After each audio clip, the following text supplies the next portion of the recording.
ఈ mobile repair కి Apple service centre ఇచ్చిన ఎస్టిమేషన్ కి కస్టమర్ తో పాటు నేను కూడా షాక్ అయ్యా. అసలు మ్యాటర్ ఏంటంటే ఈ ఐఫోన్ 14 కి లోపల బ్యాటరీ ఉబ్బిపోయి డిస్ప్లే ఫ్రేమ్ లోంచి బయటకు వచ్చింది. ఈ మొబైల్ ని మనకి తెలంగాణ వరంగల్ నుంచి పంపించారు. అండ్ దట్టు ఈ కస్టమర్ మనకి సెండ్ చేసిన సెకండ్ మొబైల్ ఇది. బాగున్నారా? ఫోన్ వచ్చింది, రిసీవ్ చేసుకున్నాను. ఇది యాక్చువల్గా ఇదేంటి కంప్లైంట్ ఏమని చెప్పారు? బ్యాటరీ అయితే ఉబ్బిపోయి ఉంది.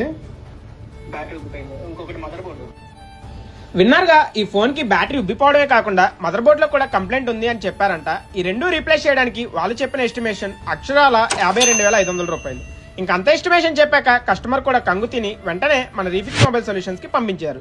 మనం కూడా మొబైల్ రాగానే అంతా ఓపెన్ చేసి మదర్ బోర్డ్ లో ఉన్న కంప్లైంట్ డయాగ్నోస్ చేసి రిజాల్వ్ చేశాక 100% ఒరిజినల్ బ్యాటరీ తెచ్చి రీప్లేస్ చేసి మొబైల్ అంతా పర్ఫెక్ట్ వర్కింగ్ కండిషన్ లోకి తెచ్చాము.